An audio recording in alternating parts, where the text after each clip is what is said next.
नमस्कार दोस्तों, संस्कार अकादमी के YouTube चैनल संस्कार स्टडीज पर आपका अभिनंदन है, स्वागत है। भारतीय इतिहास की सीरीज में हम पढ़ रहे थे गुप्त साम्राज्य और इससे पहले हमने गुप्त साम्राज्य के कुछ पार्ट देख चुके थे। आज हमारा गुप्त साम्राज्य का जो पार्ट है उसका नाम है गुप्त प्रशासन। जी हाँ, प्रशासन। पीछे के जो हमने पार्ट देखे, हमने उसमें गुप्त शासकों को देखा, उनकी उपलब्धियां देखी, उनकी विजय देखी और समुद्रगुप्त को देखा जो इतिहास में कभी पराजित नहीं हुआ।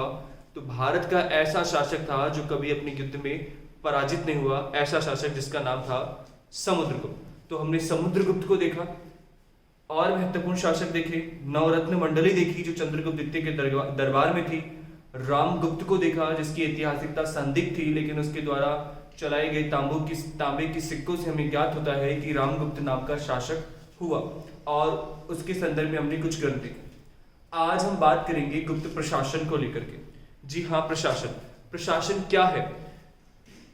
प्रशासन एडमिनिस्ट्रेशन, मतलब जिस तरह से मौर्यों का प्रशासन था, क्या गुप्तों का प्रशासन भी वैसा ही था? किस प्रकार से फंक्शन होता था, किस प्रकार से शासकों द्वारा और मंत्रियों द्वारा कार्य किया था, कौन सा महत्वपूर्ण पद था, किस पद के क्या कार्य थे, आज हम इसकी चर्चा करने वाले हैं। तो हमारा जो पाठ है आज का, उसके पाठ का नाम है गुप्त कालीन प्रशासन। तो प्रशासन की जो सबसे बड़ी इकाई थी वह राजा होता था। ठीक है, प्रशासन की सबसे बड़ी इकाई राजा या शासक था। ठीक है, तो प्रशासन का केंद्र बिंदु कौन था? राजा या फिर शासक। ठीक है, जो शासक होता था या राजा होता था वही करता धरता था, उसी के चारों ओर प्रशासन था, इसीलिए प्रशासन का केंद्र बिंदु राजा को कहा गया है। ठीक है, राजा ने अपने आप को पावरफुल साबित करने के लिए या स्थापित करने के लिए बड़ी बड़ी उपाधियां ली थी और वो उपाधियां थी महाराज या परम भट्टारक। जी हाँ, राजा ने अपनी शक्ति की स्थापना के लिए बड़ी उपाधियां ली थी। राजा की उपाधि महाराज या परम भट्टारक। तो ऐसी उपाधियां ले रहे थे गुप्त शासक। आपको ध्यान रखना है कि गुप्त शासकों के द्वारा किस प्रकार की उपाधियां, कौन सी उपाधियां ली गई थी। तो महाराज जैसी उपाधियां या परम भट्टारक, महाराजाधिराज, पीछे पढ़ के आए अपन, महाराजाधिराज, महाराज, परम भट्टारक जैसी उपाधियां ली गई थी, जिसमें से महाराज की उपाधि लेने वाले श्रीगुप्त और घटोत्कच थे। उसके बाद महाराजाधिराज की उपाधि हुई और परम भट्टारक की उपाधि। ठीक है, तो केंद्र बिंदु अगर राजा है तो राजा की सहायता के लिए एक मंत्री परिषद होती थी जो राजा को उसके कार्य में सहायता प्रदान करती थी। इस मंत्री परिषद के जो सदस्य होते थे या मंत्री परिषद के सदस्यों को अमात्य या कुमार मात्य कहा गया था। जी हाँ, मंत्री परिषद के सदस्यों को अमात्य कहा गया था और कुमार मात्य कहा गया था। उच्च वर्ण के लोगों को ही मंत्री परिषद के रूप में नियुक्त किया जाता था। यह भी आपको ध्यान रखना है कि उच्च वर्ग के लोगों को ही मंत्री परिषद के रूप में नियुक्त किया। तो सहायता मंत्री परिषद के द्वारा मंत्री परिषद के सदस्यों को अमात्य या कुमार मात्य कहा गया था। इसके बाद देखिए, इसी समय सामंतवाद का प्रारंभ हुआ।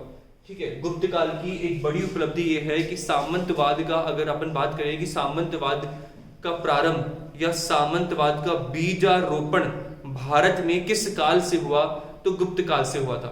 लेकिन यहाँ स्पष्ट रूप से सामंतवाद शब्द का प्रयोग नहीं किया गया। यह भी आपको ध्यान रखना है कि जैसे हम जब सल्तनत काल, मुगल काल, मध्यकाल ये पढ़ेंगे तो उसमें सामंतवाद स्पष्ट रूप से आएगा। गुप्त काल में सामंतवाद का बीजारोपण हो गया, प्रारंभ हो गया, लेकिन शब्द सामंतवाद नहीं मिलता है। अब सामंतवाद क्या होता है?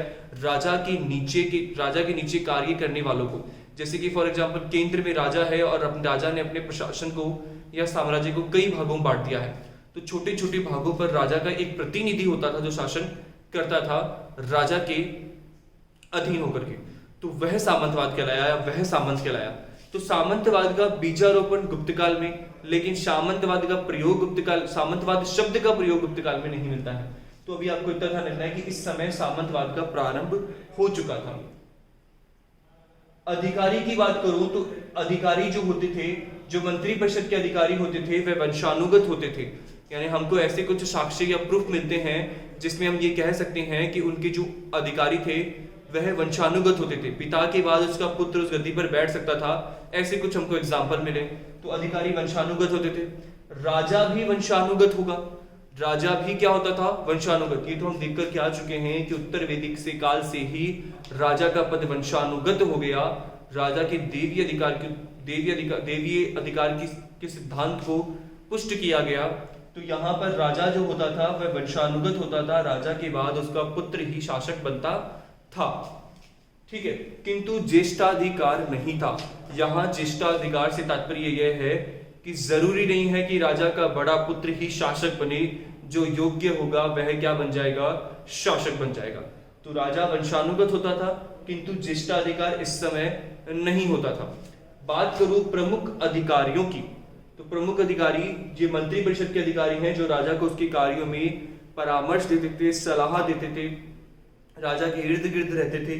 ठीक है, तो अब उन अधिकारियों और उनके कार्यों को देखें अपन, जो एग्जाम में पूछ जाएंगे। प्रमुख अधिकारी, पहला अधिकारी कुमारमात्य, उच्च पदाधिकारी होते थे। कुमारमात्य क्या होते थे? उच्च पदाधिकारी होते थे। पीछे लिख करके आए अपन। ठीक है, महाबलाधिकृत, सेनापति को, जो सेना का सेनापति होता था उसे महाबलाधिकृत कहा गया है। महादंडनायक, न्यायाधीश को कहा गया। जैसे अपन जो न्याय करने वाले को हम बोलते हैं हाई कोर्ट का न्यायाधीश, जस्टिस कहते हैं, जैसे कि सर्वोच्च न्यायालय का, उच्च न्यायालय का। तो यहाँ पर जो न्यायाधीश का कार्य करता था उसे क्या कहा गया है? महादंड नायक। इससे बड़ा दंड के विधान में कोई नायक नहीं है, तो इसलिए न्यायाधीश को महादंडन है। सांधि विग्रहिक, युद्ध व संधि का मंत्री, युद्ध व संधि का मंत्री। पीछे याद करो हम समुद्रगुप्त की एक प्रशस्ति लिख करके आए थे जिसका नाम था समुद्रगुप्त की प्रयाग प्रशस्ति, और इस प्रशस्ति की रचना करने वाले जो लोग थे उनका नाम हरिसेन था, और हरिसेन समुद्रगुप्त के सांधि विग्रहिक के पद पर थे। ठीक है, वैसे तो 3 पदों पर थे लेकिन सांधि विग्रहिक का पद महत्वपूर्ण था।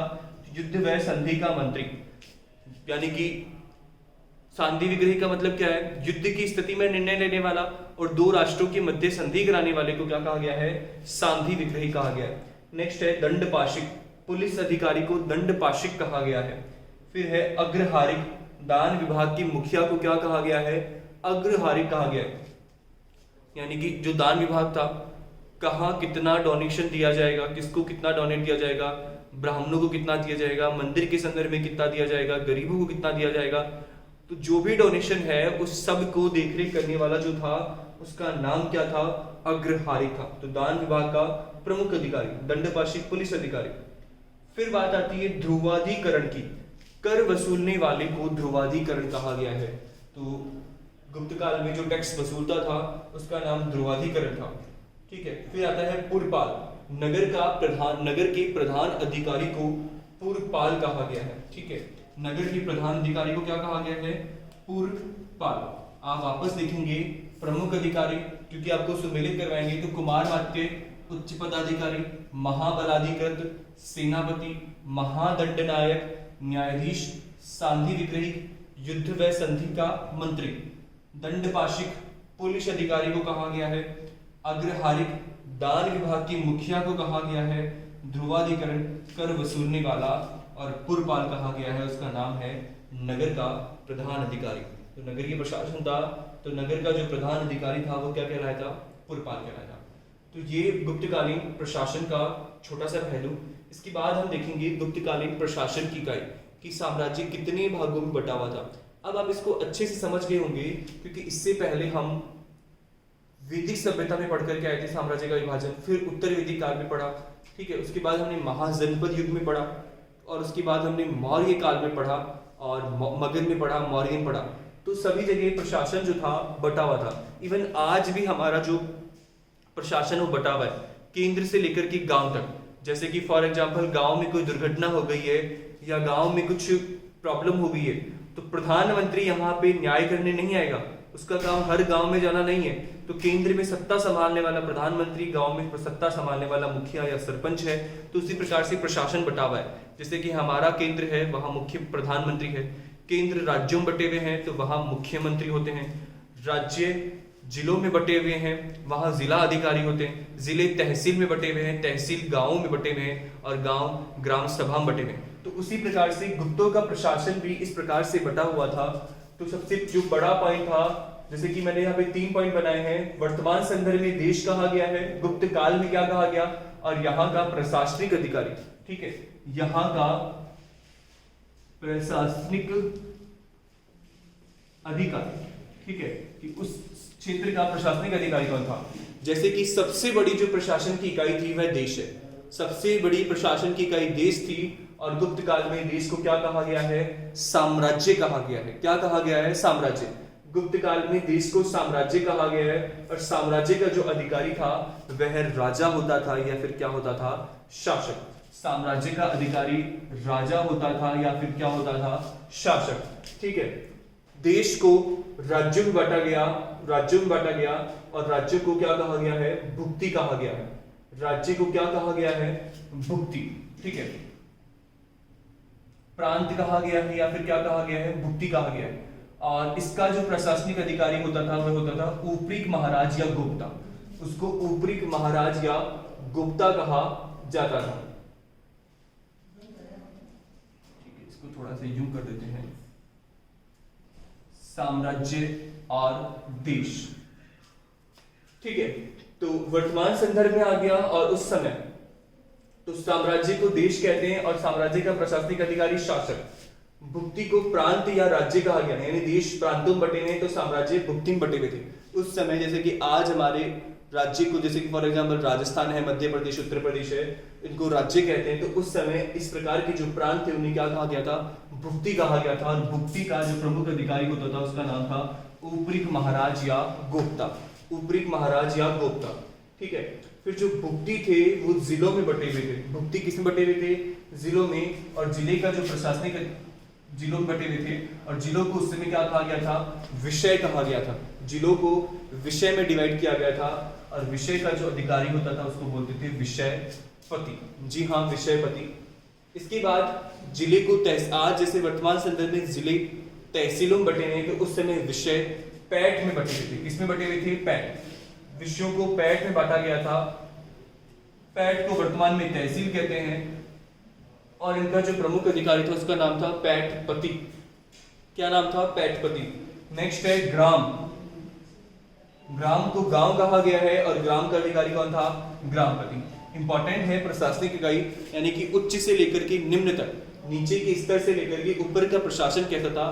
तो एक बार आप वापस इसको नोट डाउन करेंगे। प्रशासन की सबसे छोटी इकाई गांव थी, और प्रशासन की सबसे बड़ी इकाई साम्राज्य था, ठीक है। साम्राज्य के बाद भुक्ति आएगा, भुक्ति के बाद विषय आएगा, विषय के बाद पैठ आएगा, और पैठ के बाद क्या आएगा, ग्राम। तो आप कैसे भी आपसे क्रम पूछे आप बता सकते हो। ग्राम का प्रधान अधिकारी ग्रामपति, पैठ का पैठपति, विषय का विषयपति, भुक्ति का ऊपरी महाराज या फिर उसे गुप्ता भी कहा गया था, और साम्राज्य का शासक होता था, जिसकी उपाधियां होती थी महाराज या परम भट्टारक जैसी उसकी क्या थी, उपाधियां।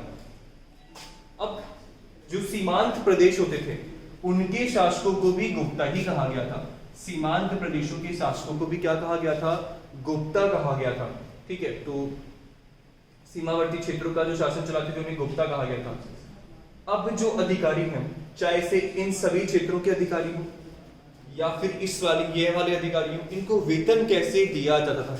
अपन प्रशासन पढ़ रहे हैं तो इनके वेतन की बात करें तो अधिकारियों को वेतन नगद और भू राजस्व दोनों ही आधार पर, ठीक है। तो अधिकारी ने जो कार्य किया है उस कार्य के एवज में जो उसको मूल्य दिया, उसको जो पैसा दिया जाता था वो नगद के रूप में भी दे सकते थे या भू राजस्व। भू राजस्व से तात्पर्य ये है कि उसे एक जमीन का टुकड़ा दे दिया जाएगा या जमीनी क्षेत्र दे दिया जाएगा, जहां से जो भू राजस्व होगा उस भू राजस्व पर उस अधिकारी का क्या होगा, अधिकार होगा। तो नगद के रूप में और भू राजस्व दोनों ही प्रकार से दिया जाता है। पूछ लिया जाए कि गुप्त काल में अधिकारियों को वेतन दिया जाता था नगद भू राजस्व के माध्यम से, दोनों माध्यम से, या निम्न में से कोई नहीं, तो आपको ध्यान रखना है नगद और भू राजस्व दोनों तरह से ही दिया जाता था।